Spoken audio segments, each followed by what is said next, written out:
Halo Sobat Millennials and Gen Z, apa kabar? Balik lagi sama gue Satria Permana di Locker Room IDN Times. Kali ini gue sama orang yang lagi dicari-cari wartawan bola se-Indonesia nih. Karena kemarin sempat ada isu namanya masuk ke staf kepelatihan. Cuma nanti kita nggak akan ngobrol-ngobrol soal timnas lah sama dia, tapi ngobrol soal gimana dia kesehariannya kali ini. Karena sekarang udah beda jauh nih dari dulu di timnas. Jadi sekarang dia lebih ke olahraga lari. Justru dia yang influence, menurut gue, dia yang influence orang-orang di Indonesia untuk bisa mencintai olahraga lari lah di Indonesia. Bukan salah satu perintis, tapi salah satu yang ngajakin lewat sosial medianya, terus juga berbagai macam aktivitinya dia ketika dia berlari di berbagai negara di selain Indonesia. Oke, gue bareng sama Matias Sibo, temen gue. Siap, what's up bro? Sehat, mate. Speak English? Speak English? Speak English. Oke, yuk. Subtitle. Enggak. Matias nih sebenarnya bukan bule. Orang banyak lihat dia casingnya aja kayak gini. Tapi sebenarnya dia bisa bahasa Jawa loh. Jawa ya, wes. Jawa aja. Orang iso dirasani yes. Oke. Siap, Indonesia aja kita ya. Iya, Indonesia aja lah. Gitu. Kita karena Indonesia ya. Betul. Dada di dada. Jadi benar nggak sih sebenarnya itu? Menarik sih. Maksudnya kalau kita bicarakan masalah sesuatu yang dikerjakan untuk negara ya, itu suatu hal yang menyenangkan panggilan kan. Tapi untuk khusus kali ini ya memang sedikit berbeda ya. Kita lihat aja nanti. Oke. Jadi nama-nama yang berseliweran tuh belum confirm berarti ya lu ya? Belum tahu ya? Belum tahu. Kita lihat aja karena kan saya juga belum bertemu dengan Patrick Kluivert dan seterusnya jadi ya. Tapi lu kangen nggak sih? Timnas. Kalau timnas kan kemarin sudah dengan tim NOC dengan Indonesia ke Olimpiade, jadi kan udah itu juga tim Indonesia ya. Jadi sebenarnya menjadi suatu bagian tetap buat negara, tapi dengan cabur-cabur yang berbeda, mewakili dalam hal yang berbeda. Jadi sebenarnya ya kalau kangen dengan bolanya kita bermain bola tetap kan. Gitu. Dia sempat viral juga kan waktu pas di Kamboja. Mengutin sampah. Jadi tukang sampah. Jadi tukang sampah lo ya. Jadi nggak cuma jadi tim medis ketika itu. Betul, kita harus jaga lingkungan kan.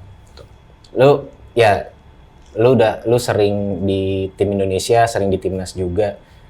Apa sih pengalaman yang paling lu kenang gitu? Kalau kerja bareng timnas atau tim Indonesia sih?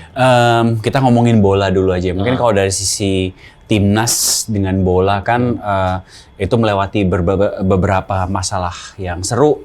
Di atas pernah, di paling bawah pernah. Kita pernah dengan tim yang luar biasa di AFF 2010. Kemudian di tahun berikutnya terjadi pepercahan ya di federasi kita. Kemudian kita juga babak belur sebagai tim, kemudian mulai naik lagi, kita bersatu lagi, beberapa pelatih yang berbeda. Ya tentu saja itu hal yang menyenangkan kan, maksudnya dari kurang lebih 6-7 pelatih yang berbeda dan semua pelatih yang berkualitas pada saat itu ya. Sekarang juga ya, mungkin yang masih berkecimpung di bidang bola ya. Kalau menurut saya sih itu suatu hal buat saya pengalaman yang luar biasa karena yang dipelajari itu juga banyak sekali. Iya, soalnya kalau ngelihat kemarin kan isu-isu yang ada di media sosial tuh, semua tuh udah asosiasi lu tuh ke bola gitu. Iya. Sebenarnya gitu. Tapi sebenarnya kan lu sekarang nggak di bola gitu. Betul. Lu sekarang lebih sering lari. Nah, gitu. mungkin kita kembali ke sini dulu. Kalau misalnya diasosiasikan dengan bola kan waktu itu juga masuknya di sini bekerjanya langsung di bola kan. Tapi kalau misal dari profesi kan saya sebagai sport fisioterapi kemudian mengambil juga jurusan dari sisi rehabilitation-nya, strength conditioning-nya. Jadi kan memang terlibat di dalam seluruh lingkup latihan fisik dan rehabilitasi. Nah, karena memang dulu hobinya bermain bola dan waktu di Belanda sebelum ke sini juga masih bekerja dalam praktek di mana kita juga ada atlet bolanya, tapi ada atlet tenis, ada atlet skatingnya, ada atlet larinya dan seterusnya. Sebenarnya pekerjaannya itu dalam lingkungan olahraga. Hanya saja pada saat itu memang saya ditempatkan di lingkungan bola. Jadi kalau memang sekarang bekerja dengan cabang yang lain, misalnya cabang renang atau cabang tenis atau lari atau menembak pun itu hanya disesuaikan dengan apa yang diperlukan sesuai dengan cabang itu, tapi secara lingkup gitu. Ya, jadi masih di situlah ya. Betul. Memang masih sebenarnya sih kalau kita ngelihat waktu pas 2010 kita kenal udah lumayan lama nih. Mutung nih. Udah lumayan lama gitu. Udah lumayan lama, satu dekade.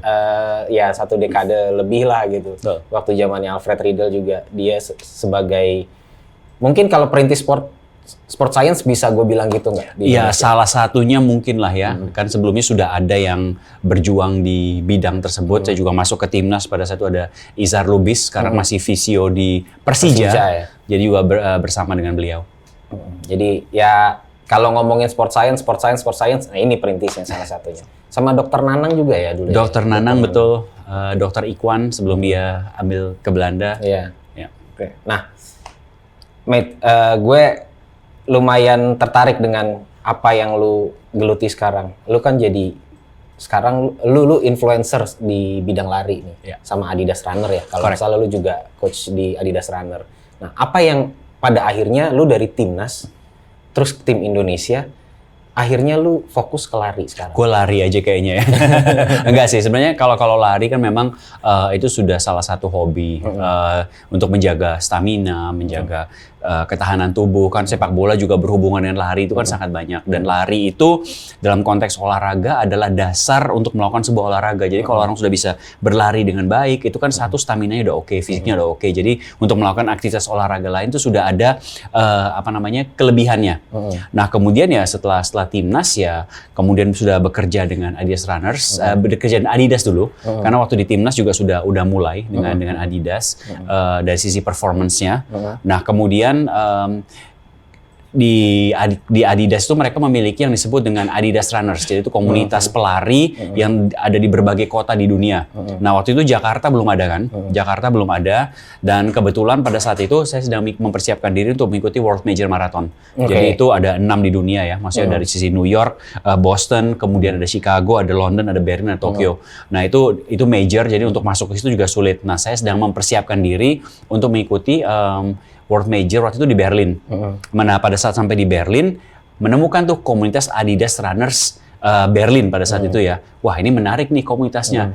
Dicari, dipelajari, ternyata Adidas Runners ini ada di 72 kota di dunia. Ya sekarang udah 72 kota, pada saat itu belum sampai. Nah terus-teruslah ide kenapa kita tidak mencoba ini di Jakarta.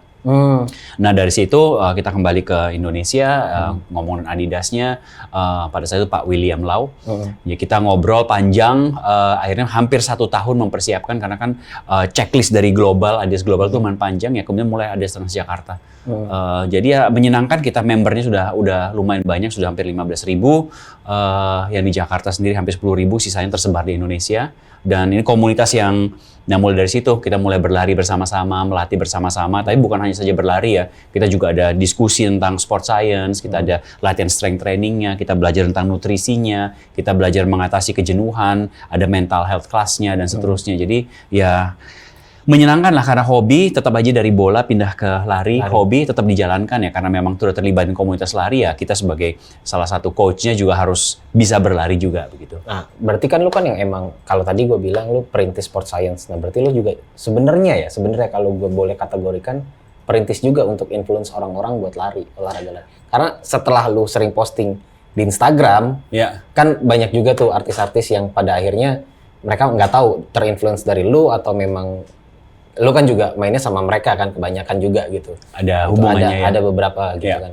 Apakah emang gue bisa katakan seperti itu?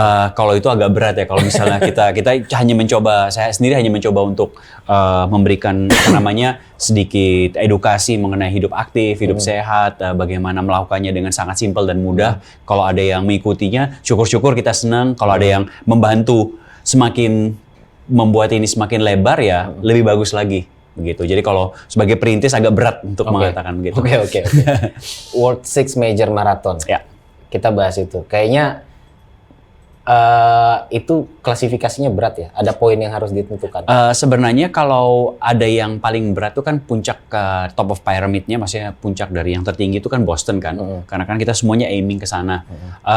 Untuk masuk ke dalamnya memang sulit. Memang sulit, kalaupun kita daftar pertama kali, biasanya lewat balot ya, di itu seluruh dunia diundi, itu bisa mendapat untuk pertama kali. Tapi akan lebih mudah misalnya kita sudah pernah melakukan maraton sebelumnya, dengan catatan waktu tertentu, kemudian mendaftarnya, itu mungkin akan lebih gampang.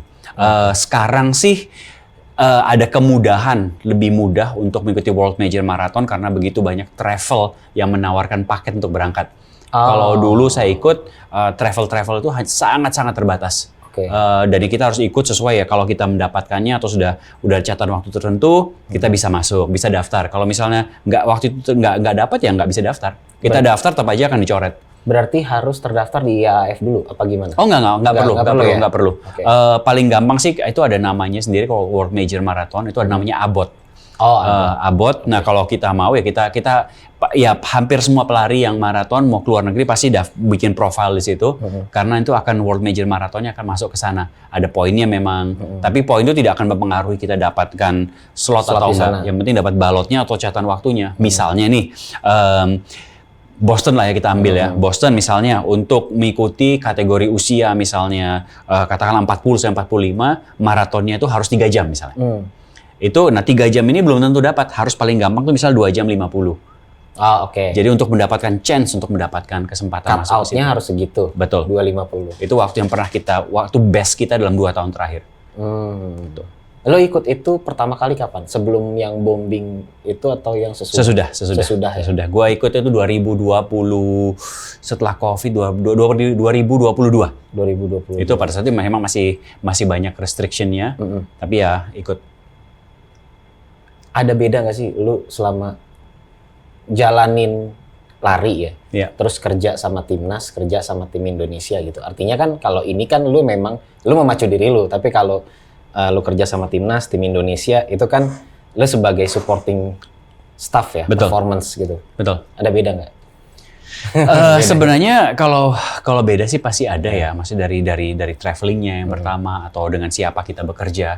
Tetapi kalau misal dari sisi performance ya menyesuaikan aja. Kalau di bola kita fokusnya nanti apa yang harus elemen apa yang harus kita lakukan di bola. Kalau di lari ya apa yang harus kita perhatikan di situ. Jadi sebenarnya dasarnya sama, tapi bercabang aja nanti sesuai dengan kebutuhan. Nah, kalau bicara lari, ini orang awam mungkin banyak yang belum tahu ya.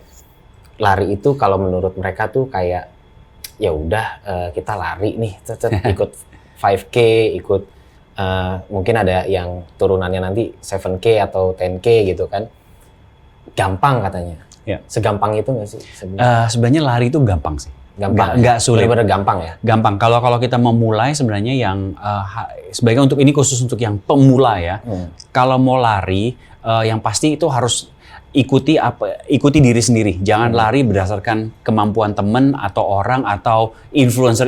Wah, si orang itu bisa lari maraton nih misalnya. Dan gua belum pernah lari sama sekali. Jangan levelnya jangan disamakan. Pertama yang harus lu lakukan adalah lihat tuh di mana semampu atau sejauh berapa gimana enak ngomongnya. Seberapa jauh lu bisa lari tanpa berhenti dengan tempo yang lu cari. Jadi misalnya wah tempo gua pelan nih. Tapi kalau pelan gue bisa bertahan 30 menit. Kalau gue cepetin dikit 15 menit udah ngap. Nah, kita lihat nih, gue mendingan pelan dulu tapi dapat 30 menitnya. Nah, itu kita lakukan aja terus. Kita lakukan terus. Dengan sendirinya tubuh akan beradaptasi, kemudian akan menjadi jauh lebih bagus stamina. Stamina cepat meningkat. Tapi kalau kita paksakan, misalnya, wah gue belum pernah lari, langsung pengen 10 km. Ternyata kemampuan kita harus 3 km. 7 km ini akan membahayakan tubuh kita. Membahayakan dengan sisi cedera. Cedera otot masih oke. Tapi kalau jantung kita sampai heart rate terlalu tinggi, terus copot gimana? Maksudnya kan kita kan nyawanya cuma 1, bukan kucing 9 gitu kan. Jadi ya itu sesuatu yang harus benar-benar buat pelari pemula perhatikan baik-baik. Artinya mereka harus sadar diri dong ya? Sangat penting, penting. Karena kan gue ngeliat gini, banyak, kalau sekarang kan gampang ya, lihat Instagram, lihat TikTok, terus ada influencer lari, wah formnya begini, wah pace-nya segini, wah dia bisa begini gitu. Dan itu secara otomatis mereka nggak sadar ngikutin gitu. Betul. Ya kalau misal dari sisi pace ya kita harus menentukan ke diri masing-masing ya. Kemudian jaraknya juga. Itu mungkin mereka memberikan contoh bahwa mereka sudah, kalau kita misalnya melihat satu influencer tertentu dan dia sering posting, kita lihat nih, oh hari ini dia sekian waktunya kemudian naik menjadi lebih baik. Tapi kita tahu tuh ada perjalanannya. Perjalanan jadi lebih baik. Nah itu yang harus kita lihat juga. Perjalanan gua mulai hari ini, target gua adalah 6 bulan di mana nih? Kalau misalnya sekarang baru bisa 3 km, target gua 6 bulan misalnya 10 km dengan pace yang bagus. Nah, itu kita latih di sini. Mulai dari gerakan tangannya lah, dari latihan kekuatannya lah, latihan form peletakan kaki dan seterusnya. Oke, berarti jangan sembarangan juga ya. Jangan sembarangan. Ada latihannya ya. Olahraga yang simple, gampang dilakukan, tapi kalau bahasanya sangat teknikal, penuh dengan apa sih? Teknikal tuh enaknya gimana ya? Penuh dengan trik. Penuh dengan trik dan perlu harus diperhatikan satu-satu. Satu lagi gue nih yang penasaran ya. Dulu kan olahraga lari itu dibilang yang paling murah, paling mudah. Iya. Sekarang kayaknya adu outfit semua gitu. Jadi sepatu apa? Misalkan sepatu Nike Fly lah atau Yeah. misalkan Adidas. I just cannot do it, man. Yang kayak gitu-gitulah gitu kan, yang ibaratnya mereka sampai outfit aja sampai 6 juta atau sampai bawah. Betul, gitu. betul. Nah, sebenarnya lu sebagai pelari ya, maksudnya gue nanya lu sebagai individu nih. Lu sepakat nggak sih sama yang kayak gitu-gitu? Sebenarnya kalau kita bicarakan aparel ya, selain baju ya, kita bicarakan spesifik sepatu ya. Sepatu itu tidak akan membuatmu menjadi lari lebih cepat. Itu nggak akan. Itu cuman adds on aja. Adds on aja. Dan itu akan disesuaikan dengan kemampuan kita. Misalnya nih, ya saya bicarakan karena saya dengan Adidas Runners ya. Misalnya nih dari konteks ini, misalnya kalau kita baru mulai lari, saya tidak akan menyarankan membeli sepatu lari yang ada karbonnya atau dengan teknologi yang sangat tinggi. Karena sepatu itu dibuat untuk berlari dengan cepat. Oke. Berlari dengan cepat. Oke. Dan kalau sepatu ini memang teknologinya dibuat untuk berlari dengan cepat, itu kalau dia baru mulai berlari kan otomatis pace-nya masih pelan, kakinya belum masih semrawut lah ya. Itu justru akan mengakibatkan cedera karena sepatu yang harusnya cepat itu jadi pelan. Ya ibaratnya kita bawa Ferrari yang harus ngebut, kita ikutan macet-macetan pagi hari. Jebol mesinnya kan? Jebol mesinnya. Nah ini sama, jadi kita harus memilih sepatu yang konteksnya oke, ini sepatu yang misalnya bawahnya lebih empuk misalnya, jadi bisa lebih pelan, bisa jangka panjang gitu. Jadi memang harus memilih dari sisi aparel. Jadi itu juga harus pintar memilih. Ya memang kelihatan keren kan, kadang-kadang ada yang keren, wah gue langsung pakai sepatu karbon, sepatu termahal yang harganya $800 kayak gitu. Tapi what for? Nggak ada gunanya. Yang penting kita sesuaikan apa yang kita butuhkan. Ya mungkin kelihatan keren aja di sosial media, itu untungnya di situ. Tapi kalau selebihnya kita akan mau berlari, kalau saya sih lari sampai 120 tahun ya, targetnya segitu kan. Targetnya tinggi, hidupnya juga lebih jauh kan. Jadi kita mau melihat bahwa lari itu bukan hanya untuk sekarang, tapi investasi juga untuk masa depan. Makanya itu dari sekarang juga perlu pintar-pintar dalam memilih. Begitu. Iya, karena kalau gue ngeliat di CFD juga banyak tuh kayak bapak-bapak atau kakek-kakek umur 60, umur 50 Sangat. masih kuat banget gitu lari. Betul. Keren sih itu, keren. Dan mereka juga larinya santai, nggak ngebut. Tapi Yeah, mereka yeah, pace-nya itu aman, gitu, tapi stabil. Nah itu yang kita cari, pace yang stabil dan aman, bukan kebut-kebutan. Oke. Artinya emang sebenarnya kalau menurut lo outfit itu nggak terlalu penting lah ya. Yang penting performance aja. Performance betul, kayak outfit ya itu sesuaikan selera kita ya. Kalau misalnya pengen yang bagus, brand tertentu, silakan. Tetapi jangan sampai maksa karena lihat wah temannya keren nih pakai sepatu ngebut tuh. Terus ternyata memang dia atlet atau memang dia larinya bagus ya. It's okay, tapi cocok buat dia, tapi belum tentu cocok untuk kita. Ya kalau kayak Mas Agus Prayogo nggak apa-apa lah ya. Agus Prayogo nggak apa-apa, Robi Sianduri juga oke, silakan monggo, nggak ada masalah. Soalnya ya memang mereka kan kerjanya di situ. Gitu. Correct. Profesional gitu. Nah, apa pengalaman lu yang paling berkesan selama lu menggeluti lari? Ya kalau gua ngelihatnya lu nih udah profesional di sini gitu. Kalau dari lari, bongkar pasang dengan cedera ya. Kayaknya gue harus bahas itu. Karena kalau kita mengalami cedera dalam lari, itu nggak berarti akhir sebuah lari. Gue akan melihat cedera itu dari sisi positifnya. Cedera dalam lari itu adalah menunjukkan bahwa masih banyak hal yang perlu dibetulkan di tubuh kita. Jadi feedback. Jadi misalnya gue kena lutut gue bermasalah nih pada saat berlari. Nah itu gue, wah lutut gue bermasalah nih. Ya, bilang, ya lu tua sih. Ya lu salah makan. Enggak, ini lutut ini bermasalah. Kenapa? Sumber utamanya apa? Oh ternyata misalnya otot kaki atasnya pahanya kurang kuat nih. Berarti feedbacknya menguatkan otot paha atas. Lututnya beres, lari lagi. 3 bulan kemudian, betis kirinya kena. Wah betis kiri gue kenapa kena ya sakit ya? Oh ternyata betis kirinya karena form larinya kurang bagus. PR-nya gue betulkan form lagi, larinya bener lagi. Minggu depannya kok mulai bermasalah dengan bahu. Oh ternyata pada saat lari, bahu gue bermasalah karena gue pegang botol minuman, jadi bahunya naik. Oh ternyata nggak boleh, harus ditaruh. Nah itu jadi feedback terus-menerus, jadi terus-menerus mencari. Jadi buat gue, kalau cari pengalaman ya sebenarnya dari sisi cederanya yang bongkar pasang. Malah gue senang kalau ada masalah, oh berarti ada yang harus di-improve lagi, harus ada yang diperbaiki lagi. Seperti gitu. Lu kan biasa nanganin cedera atlet. Ketika lu cedera, lu gimana? Lu nanganin diri sendiri atau gimana? Gue cari orang, nggak maksudnya. Kalau misalnya cedera sendiri yang misalnya masih bisa diatasi, oke lah. Tapi kalau cedera sendiri tuh repotnya, gue mikirnya repot. Mikirnya yang paling berat cederanya, padahal enggak. Tapi ya biasanya langsung dikerjakan aja seperti gitu. Tapi lu udah tahu kan, lu mesti seenggaknya sebagai dengan lu udah keilmuannya udah di situ. Lu udah tahu lu harus ngapain kan? Udah tahu. Nah ini mungkin kasih contoh. Gue pernah mau maraton. Tapi kesalahan gue adalah paginya long run, gue lari 22 km, sorenya main bola. Untung bukan lu yang ngajakin ya. Sorenya gue main bola, tendangan pertama hamstring gue kena, benar-benar robek. Nah itu, dan 2 minggu kemudian gue harus lari kan. Nah ini kan lari, udah daftar, udah jauh, udah di luar negeri ya. Antara give up atau enggak, tapi gue pikir kalau memang nggak bisa, gue nggak berangkat. Tapi dalam 1 minggu itu begitu kena, yang gue lakukan adalah gue beli tongkat penyangga 2. Jadi gue jalan pakai crutch. Oke. Jalan pakai crutch supaya nggak ada beban yang kena di hamstringnya. Oke. Karena rata-rata orang kan kalau misalnya tangan cedera nggak apa-apa, lo biarin. Tapi kalau kaki, bilang oke, lo nggak boleh lari. Tapi setiap kali lo melangkah jalan itu memberikan beban kepada kaki. Nggak boleh ada tekanan ya? Nggak boleh tekanan. Jadi gue memang sengaja 2 pakai tongkat penyangga supaya nggak ada beban di kaki. Itu pas di mana? Ini apanya? Gua persiapan ke Berlin waktu itu. Oh, ke Berlin. Ke Berlin lagi ya? Berlin lagi. Jadi udah jauh dan memang waktu yang akhirnya saya bisa ikut berlari di situ walaupun tidak sesuai dengan target ya, karena tapi dengan menjaga selama 2 minggu itu dengan tongkat penyangga itu sangat membantu untuk merawat kakinya. Jadi itu sesuatu yang gue pelajari sendiri. Kalau misalnya gue nggak tahu bahwa itu wajib, mungkin gue cuekin aja, gue kasih es aja, pakai jalan atau apa gitu. Ya. Ribet juga ya ternyata lari ya. Tapi menyenangkan. Iya. Kalau simpelnya kan, ya kalau gue kan simpelnya main bola, ya udah main bola betul, aja gitu. Sama lu kalau main bola, setelah main bola pasti seneng kan? Pasti seneng, iya. Pasti seneng, sama lari juga. Secapek-capeknya kita, seenggak suka-sukanya kita sama lari, atau ini olahraga konteks ya. Begitu selesai tuh nggak ada yang pernah bilang, aduh bete banget, nggak. Pasti walaupun capek, paling gue ngeluh karena hujan lah, karena kena tackle lah, atau karena kejauhan lah, tapi pasti seneng tuh, nggak stressful hidupnya. Karena gue kan baru aja ikut lari ya. Nah, ya karena kepengaruh lu juga sih sebenarnya. Lu maraton juga kan ya? Gue daftarin ya. Kemarin juga pas lagi beberapa kali kan ikut event juga ya, emang seneng gitu. Iya. Seneng. Artinya emang kalau lari tuh beda sih. Cuma emang tantangannya menurut gue bosen. Tantangannya. Ya betul. Bosen, iya nggak? Betul, tapi sebenarnya bosan ini sebenarnya ada sisi baiknya juga. Karena bosan itu sebenarnya membangun mental kita untuk mengatasi kejenuhan.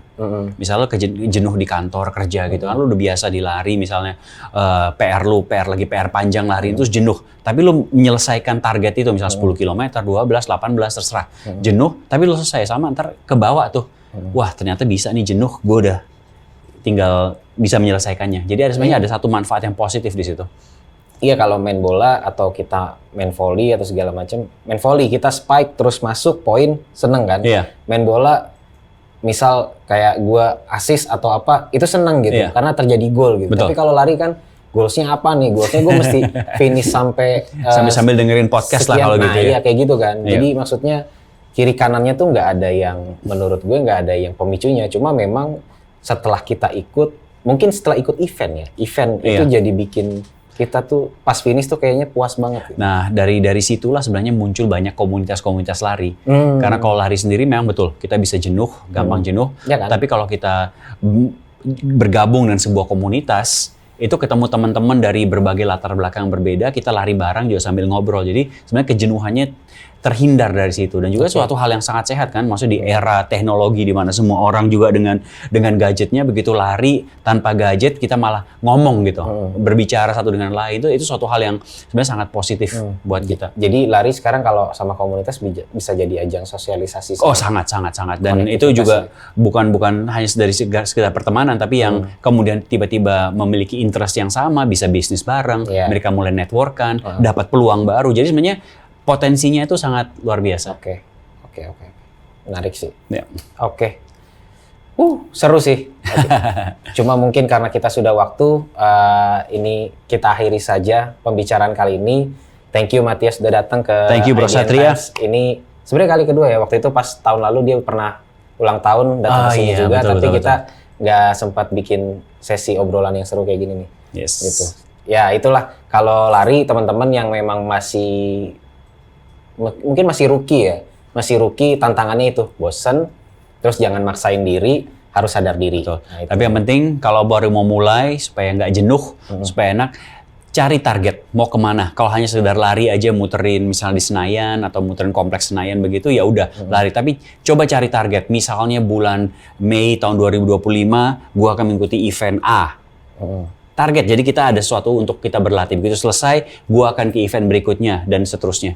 Atau kalau seperti saya, karena hobinya traveling dengan backpacking ya, saya lihat nih ada apa nih. Jadi lihat peta, oke, hari ada lari apa nih? Oh, di Vietnam nih, di Da Nang. Wah, coba deh.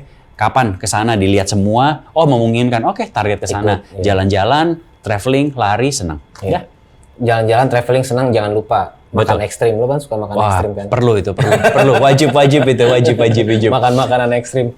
Gue kalau ngelihat Instagramnya dia lagi makan makanan ekstrim. Salad kalajengking tertarik? Enggak, gue udah enggak. Sorry. Kayak lobster loh itu rasanya. Enggak. Oke, gue Satria Permana. Kita ketemu lagi di Locker Room selanjutnya. Sampai jumpa.